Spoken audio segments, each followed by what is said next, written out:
Okay, thank you very much. Good morning, everyone. It's a great pleasure to see so many people with us today from so many countries. I don't know about where you are, but here in Poznan, where I'm based, the weather is absolutely glorious. It's a very, very sunny day, so it's a really good start to the webinar today. But we're not going to talk about the weather today, obviously. We are going to talk about CLIL. Now, even if you're not sure what CLIL really is, you may have been using CLIL methodology for many years. And if you look at all these acronyms that have been around for quite some time, like BUILD or CLIP or FLIP or FLAME or LAC, and then the good old-fashioned teaching content through English and teaching English through content. But also, if you've been using course books or extra materials such as, for example, simplified readers for children, the CLIL element has been integrated in those materials as well, more and more. So what is CLIL? Now, imagine that you have two elements which are essential and which need to be used together. And these two elements are content and language. And when we talk about content, we talk about subject matter, such as, for example, geography, maths, biology, etc. And when we talk about language, then obviously in our case, that's English as a foreign language.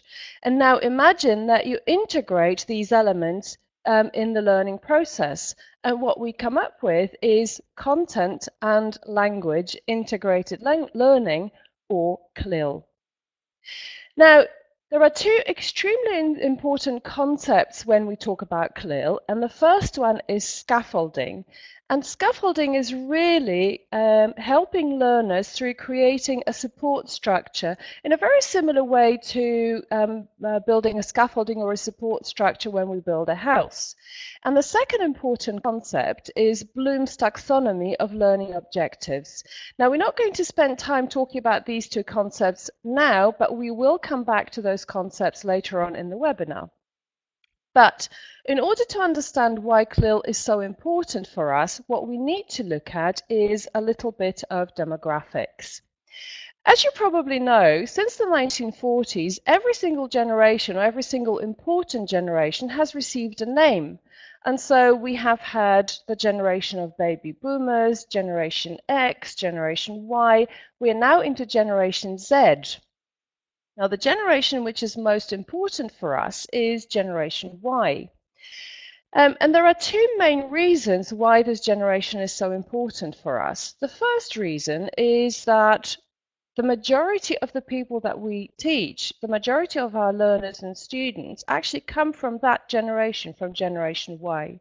But there is another extremely important reason why this generation is so important for us, and that's because this generation, or millennials as they are sometimes called, have very different behaviors, values, attitudes from other generations, from previous generations, and that is in response to the technological and economic implications of the internet.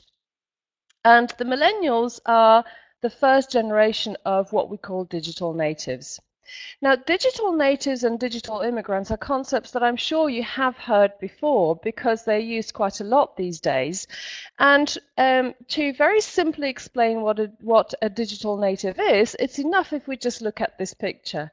A digital native is a person who was literally born with a smartphone or a tablet in their hand.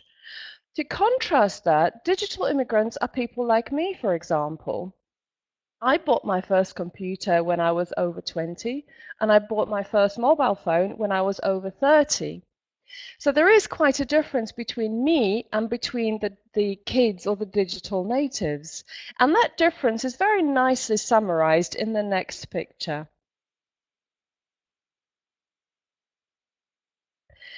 Now, being a digital native really means that students that we teach these days will have a different attitude to what happens not only in their private lives, not only in the context outside the classroom, but also to everything that happens inside the classroom. So what I would like to show you is a clip which has been prepared or made by pupils from Robin Hood Primary School in Birmingham, together with a film crew from National College for School Leadership. And before I show you the clip, I think one important comment is that I don't know about you, but I would love to be teaching in a school which is called Robin Hood Primary School. Okay, so let's have a look at the clip.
Okay, it seems that I've been seeing some comments that the video didn't really play very well. It's probably because we've got so many participants in the room. We've actually got nearly 700 people in the room, which is great, but it does affect the quality of connection.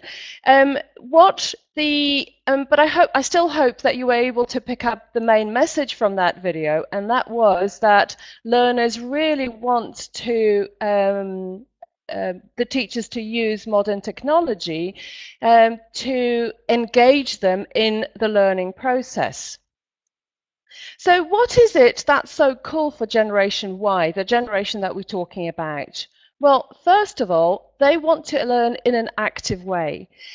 They also place a lot of importance on collaboration. They want to work with other people, but it is our task as teachers to teach them how to collaborate most effectively. Another important feature of, or something that is very cool for Generation Y, is that they are very socially engaged, and obviously new technologies are extremely important for them. But more and more you'll see that researchers are referring to a new kind of generation, and that's Generation C. So what is then that Generation C? Well, the name of Generation C comes from the word connected.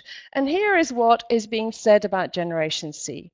Look out, Generation X, Y, and Z. There's a new generation emerging, Generation C.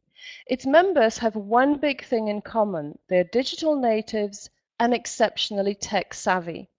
Okay, well, that doesn't look very different from Generation Y. So why are we trying to make a difference here?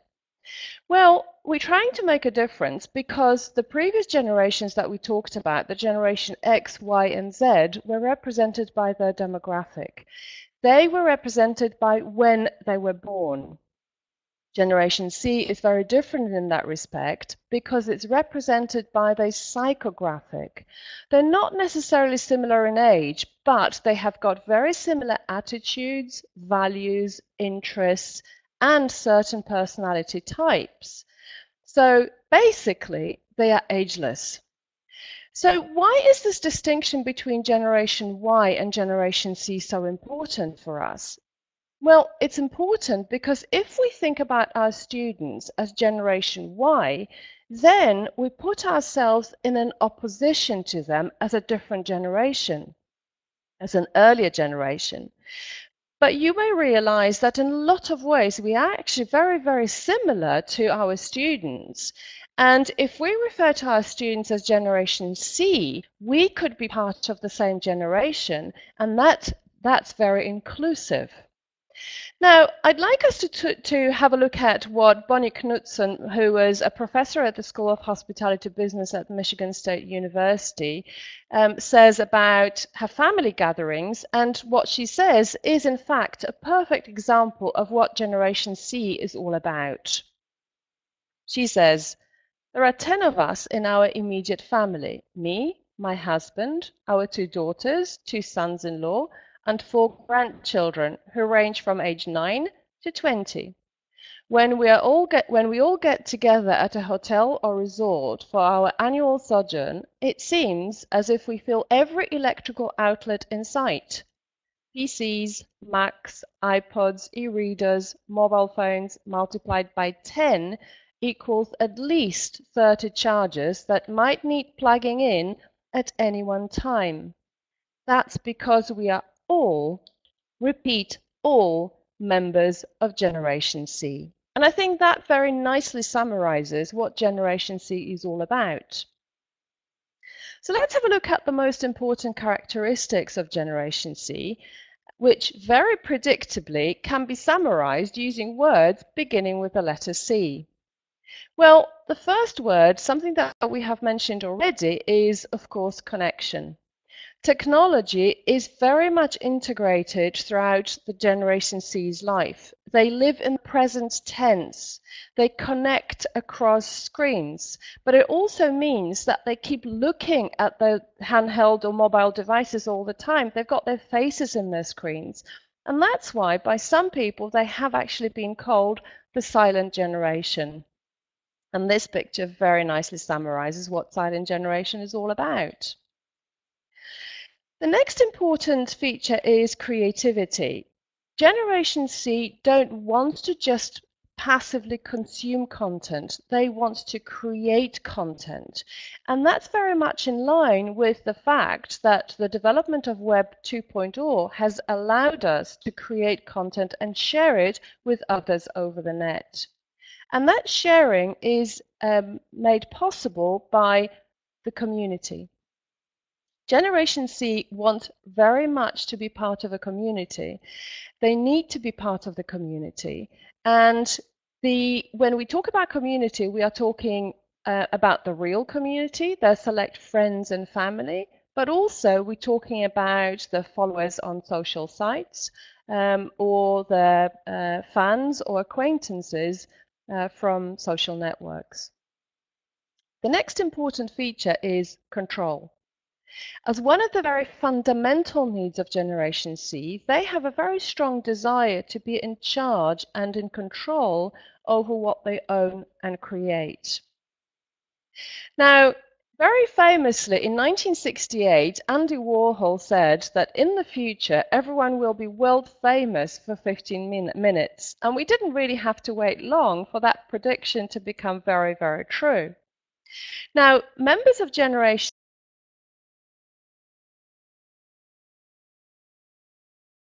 and then to distribute or disseminate their own images and their own ideas, their creations and their content to millions of people, they have gained the possibility of becoming a celebrity, even if it's only as being a celebrity for 15 minutes. And finally, of course, communication. But it's very important to notice that digital communication channels have, to a large extent, replaced the physical interaction, which is typical of other generations. And that's why Generation C is very often referred to as the silent generation, as we have said earlier. So, to summarize, Generation C are people who are completely at home with technology. They want to remain in contact using mobile communications. They are very content-centric. They want to take part in creating content, which is then shared with other people over the internet. But they also seek control of the world and culture. Now, control of the world and culture has actually become extremely difficult because the world that we live in is very, very complex. It's actually becoming more and more complex by the minute, especially for our students. Now, I wanted to play a little clip about the future of work here for you, but again, I'm a little worried that the quality of the film is not very good. So I'll just tell you what concepts are explained in that little clip. When we look at the world of work, even 10 years ago, especially 20 years ago, there were certain jobs which didn't exist. Jobs in social networking didn't exist. Jobs to do with mining big data didn't exist. Because of the changes in terms of technology, the world of work has also changed, and it keeps changing. And really, we have no way of predicting what kind of job our students will have throughout their lives and how many times they'll have to change those jobs. Now, the one concept which is very clearly connected with that idea that we will be changing our jobs, our students will be changing their jobs many times throughout their lifetimes, is the concept of 21st century skills. And this is something that I'm sure you have heard about many times because it is one of the big buzzwords in education these days. The question is it just a buzzword? Well, we know how much the world has changed, and it has changed because of technology innovations. It has changed because of globalization. And finally, because of the technology innovations, because of the globalization, and because of the different challenges, how people learn has also changed quite dramatically. So all of this combined creates a very serious need for 21st century learning, which will help us produce learners who will be autonomous and who will be able to continue independent learning long after their formal education has finished. So what are those 21st century skills? Well, because the world has changed so much because of the development of technology, our ways of thinking have had to change, our ways of working have had to change, and obviously also tools for working have changed, and skills for living.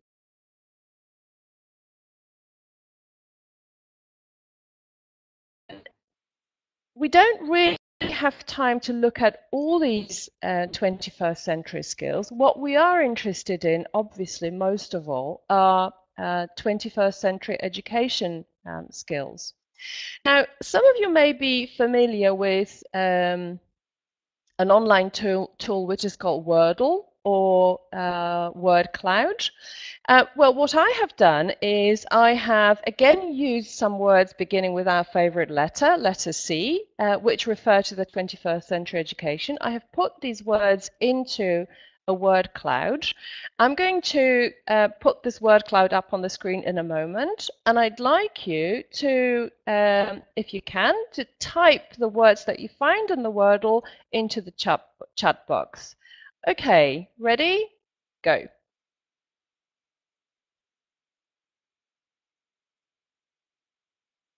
Okay, I can see people typing already. And of course, it's collaboration, communication, creativity, and critical thinking. Great, well done. People are still typing in. Very good. Okay. There is, however, one C which is not there in that word cloud, and that is the C of competence-based education, which is extremely important in the 21st century. So competence-based education is really all about immediate competence building, which means that at the same time we are learning and using the knowledge or the skills which we have learned. So the learning and the using are either simultaneous or very much interlinked. So if we look again at what are the characteristics of Generation C, we will see quite a lot of overlap with 21st century skills. First of all, there's obviously communication. Then there is connection and community, which helps collaborate. And then, of course, there is creativity. But what we don't see is critical thinking. Okay, so what is critical thinking? Now, in order to be able to talk about critical thinking, we need to go back to Bloom's taxonomy, which we have mentioned earlier. So let's have a very quick look at the fundamentals of the taxonomy. Well, Bloom's taxonomy, it really refers to a classification of learning objectives, of educational objectives. And it divides educational objectives into 3 domains. And the domains are cognitive, affective, and psychomotor. And they are sometimes very loosely referred to as knowing, or the head, feeling, or the heart, and doing, or the hands. And it's much easier to remember those if we add some pictures. Now, within Bloom's taxonomy, within the domains, the important thing is that learning at higher levels depends on having learned the knowledge of this, or having acquired the knowledge and learning the skills at lower levels. And that's why Bloom's taxonomy is very often associated with this kind of pyramid shape. Now, if we're talking about critical thinking belongs in the cognitive domain, so in the head, and it's really all about asking yourself questions. It's about not accepting things without reflection. Now, we're going to do a little activity together. Okay, I'm going to post a few questions on the screen, questions that you might ask yourself when you reflect on something that you have done. And the questions are all jumbled up. Your task will be to put these questions in the right order, and when you're ready, can you type the letters in the correct order into the chat box, and I will show you the correct answers in about half a minute.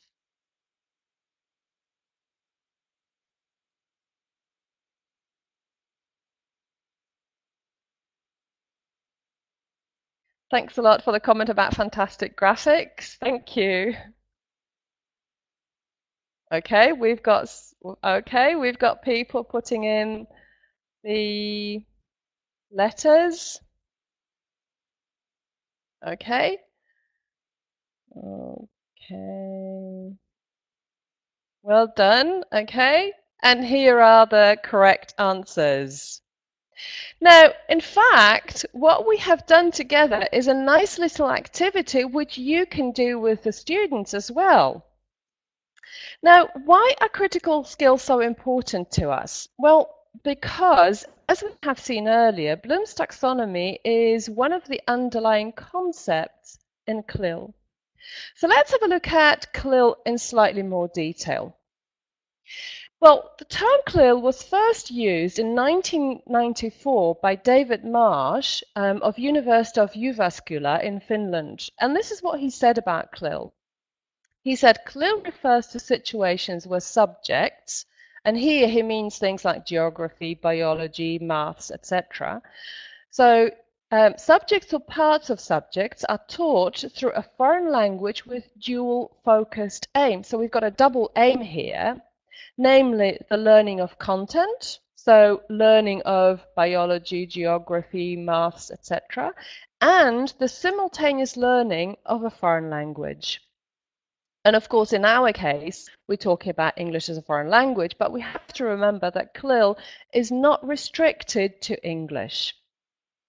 Now, the very important thing for us is that Generation C have what can only be described as an integrated mindset, and they react really well to this integration of language and content. Okay, so we know that CLIL is a very good type of methodology for 21st century learners. For Generation C, but is this kind of methodology also so good for the 21st century learners?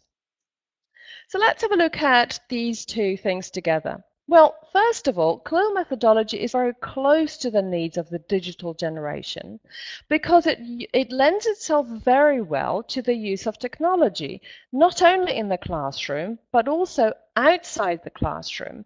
And it is our job as teachers to encourage learners to keep learning outside the classroom using technology. Now, in order to be able to do this effectively, we need to understand what Generation C is all about.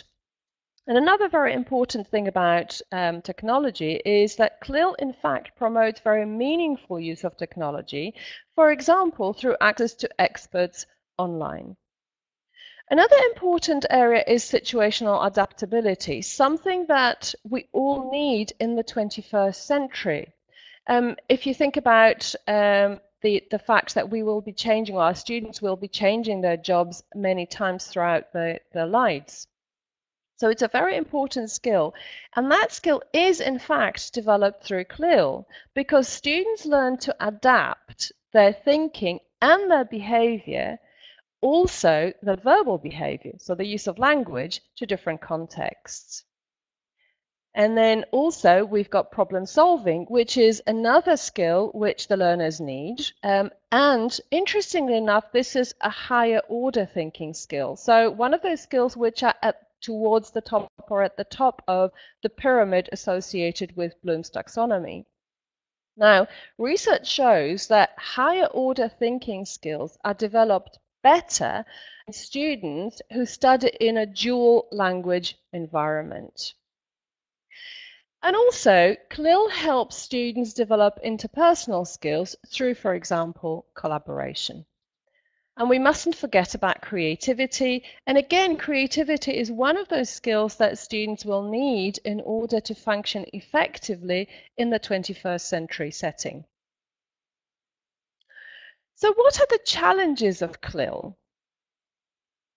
Well, the first major challenge of CLIL is very nicely summarized in those two pictures, and it's really all about the teaching style. If you think about subject teachers, they are responsible for covering a large quantity of facts, of information, and this is because the school curriculum is constructed in such a way that this is what they have to do. And if you have so much to give to students, to teach students, the most efficient delivery system may be frontal teaching. So the teacher will be lecturing a lot and explaining a lot from the front of the classroom. And of course, students may be asking questions from time to time, but the interaction is really limited. And students usually don't have time to scaffold learners to help them understand everything that they're talking about. In contrast, language teachers, for them, the priority is interaction between students because this is how students learn language. They need to interact in order to learn to use language. So that's the first major challenge in terms of CLIL from the point of view of the teacher. And the second important type of challenge that comes up quite a lot when you talk to teachers about CLIL is the potential lack of confidence in the other subject. And what I mean here is that, for example, if an English language teacher has to teach geography, then they feel comfortable in terms of English and in terms of teaching English, but they don't feel so comfortable in terms of geography or history or biology, and also the other way around. If a biology teacher has to teach biology through the medium of English, they will feel very confident and comfortable in the context of biology, but they may not necessarily feel so confident in the context of English as a foreign language. So what do you do if you're new to CLIL? Well, if you look at, and I think we've gone a bit too far. Okay, if you look at this slide, it shows the 4 very important features of a successful CLIL lesson. So let's look at planning successful CLIL lessons, which will take into account these features. Okay, so in order to plan effective CLIL lessons, what we need to start with is defining content. So in other words, what is it that I'm going to teach? What are my objectives? But from the point of view of the student, what is it that they're going to learn? So what are the learning outcomes? And here you need to decide what kind of text you're going to use for your lesson. The next stage is linking content with communication. So what kind of language will the students need to be able to work with the content? So what kind of lexis is important? What kind of grammar is important? Collocations, colligations. But also we need to remember about the language of tasks and classroom activities. So students need to have the language to be able to deal not only with the text, with the content, but also to be able to successfully do the tasks that we set. The next step is exploring the kind of thinking skills which you can develop. And here we go back to Bloom's taxonomy. So which thinking skills are appropriate for the content that we're teaching, and what tasks will help us to develop higher order thinking skills in students. And this is the stage of the lesson where we focus on identifying and organizing knowledge. And we do that through the use of graphic organizers, diagrams, timelines, flowcharts, etc. And last but certainly not least, we need to consider culture as a thread throughout the topic. So in other words, we need to look at what are the cultural implications of the topic. Okay, now all this looks very good in theory, but we need to be practical. So let's have a look at CLIL lesson structure. A CLIL lesson may start with a text. And then what we need to do is we need to look at organization and identification of knowledge. This is something that, of course, we've mentioned. Here we use the graphic organizers. Then we need to explore language. And then finally, what we need to do is give students tasks. Now, when we talk about language and when we talk about tasks, a very important concept which we have already mentioned is the concept of scaffolding. So what exactly is scaffolding? Well, scaffolding is really all the strategies and techniques that we as teachers use to first of all highlight the core language in a content subject, and then to make this language available and accessible to learners. Okay, this sounds a little bit complicated, so let's put it in simpler words. First of all, we know that if we talk about certain subjects, certain pieces of language are bound to come up. And just to give you a very simple example, if we're teaching history, then past simple, or generally speaking, past tenses are bound to come up time and time again. So it's our job as teachers to highlight this kind of language in this content, in this context, so in the context of history. And then making the language available is really all about making the language easier for learners. Now, this slide is quite important not only because it explains very simply what scaffolding is all about, but it also links us with the tasks. And if you look at what I'm highlighting at the moment, right-hand side of the screen, you've got a link to an online tool which you can use to work with students. How? Well, when we talk about tasks for students, one of the things that I could, for example, ask you if you were my students in a CLIL lesson would be to read a text about CLIL and then produce a simple synthetic cartoon using Potoons, giving the most important information about CLIL. Okay, one aspect which we have only so far mentioned in passing is culture. Now, this is something that that is very, very important in terms of CLIL lessons. And in a book written in 2010 called CLIL Content and Language Integrated Learning, David Marsh and his co-authors talked about the importance of culture, and they said that culture is really the underlying concept for the other three aspects: content, communication, and cognition. So if we think back to what we have said already, content, the subject matter, communication, the language, and cognition, the thinking skills, the lower or higher order thinking skills. So if this is the underlying concept, then we can imagine those four concepts as a tetrahedron where all these concepts are connected to one another. So how do we define culture? Well, culture is a set of shared attitudes, values, goals, and practices that characterizes an institution, organization, or a group. Now, for practical purposes, it's usually broken down into 11 aspects, and it's also for the sake of organizing information. Now, if I show you what these 11 aspects are, you will recognize very quickly that all these areas are tackled time and time again in the course books that we use.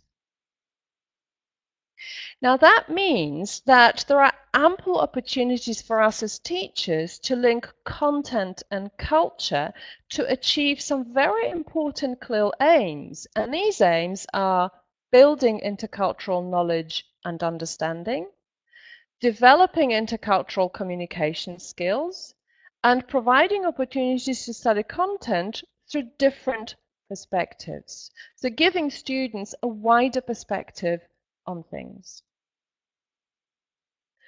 Now, one of the things that we have mentioned is tasks and materials. And we have looked at an online tool very briefly. But what is very important from the point of view of us as teachers is being able to say whether a material that I want to use or a task that I want to give our students is appropriate for my learners. Now, Professor Jim Cummins of University of Toronto has actually developed a matrix which shows the relationship between the cognition, so the intellectual processes which take place when we learn, and the language itself. And that matrix has been adapted for the purposes of CLIL. And this is what the matrix looks like. So you'll see that we have a horizontal axis of linguistic demands going from low linguistic demands to high linguistic demands. And then we've got an axis for cognitive demands, again going from low cognitive demands to high cognitive demands. Now, if you think about it, if we give students tasks which have low cognitive demands, learning is not very likely to take place because students need something with high cognitive demands, something that will stretch them in order for learning to take place. But we also need to think about language. And obviously, for students at lower levels, we can't give them tasks which are very linguistically demanding.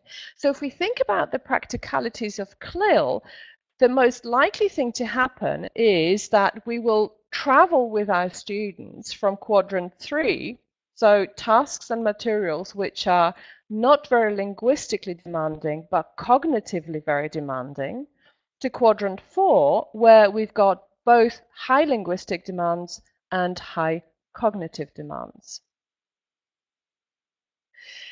Now, if we look at CLIL in general, what are the main benefits of CLIL? What is it that makes CLIL such an attractive proposition for us and for our students? Well, first of all, CLIL builds confidence, and if it builds confidence, it means that students will be progressing more quickly because they're motivated to learn what we teach them. It also helps broaden students' perspective because it combines language, culture, and the elements from the real world. And that obviously helps expand the cultural and the real world knowledge of our students. And again, these are the things which are really important when we think about the fact that students will be dealing with a lot of challenges which are brought about by the fact that the world is changing so fast.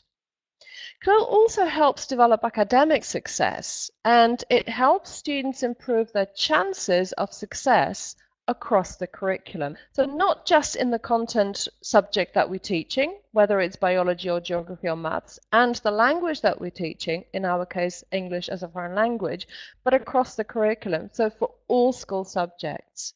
And all of this combined means that CLIL provides a sense of achievement because students are dealing with very complex matters in a foreign language, and that for obvious reasons gives them a sense of progress and a sense of achievement. Now, some of you may be familiar with a European network which is called Eurydice, and it's a network that supports and facilitates cooperation within Europe in the field of lifelong learning. Now, David Marsh, whom we have mentioned before, and who is in a way a father of CLIL, is an expert in this network. And I wanted to show you a little clip in which he talks about the fact that there is no one single model for CLIL. I'm not sure how the film is going to play, whether that's going to be good quality or not, but I thought maybe we can try it because it is quite an important film. Okay, so let's have a look.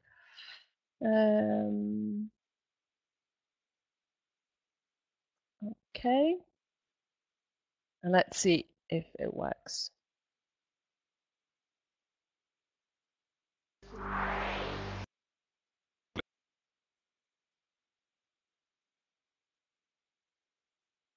Education in the majority of countries.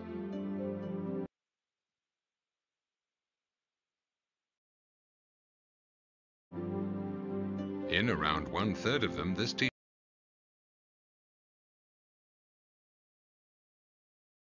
method also occurs within.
Okay, it seems that we had a big problem with the film, and I understand that also my picture and my voice disappeared for a little bit. So I think it's probably not a good idea to try playing that film again. Again, as I said earlier, the film really talks about the fact that there is no one method in which we can organize CLIL teaching. There is no one way in which to do it. So really, when in doubt, stand out and do it your way. And that's all that I wanted to share with you today. It's a pity that we couldn't watch the films which I wanted to show you, but I still think that it's been really a really good morning. So thank you very much for taking part in this webinar. And I think Piotr still wants to say a few words to you. Thank you very much. Yes. Thank you, Anna, for today's webinar. Thank you, everyone, for watching and listening. There has been over 800 of us. And as I mentioned before, we've recorded this session. I'll be putting the link to it on the chat again. So you can watch the previous ones, and this one should be uploaded this week. I'm also placing another link to the upcoming webinars, which will appear in March. This will be directed to secondary teachers. Apart from that, let me also invite you to our second today's webinar at 11:30 with Rob Dean. And again, thank you very much. Thank you, Anna. Thank you. Have a good day. Thank you.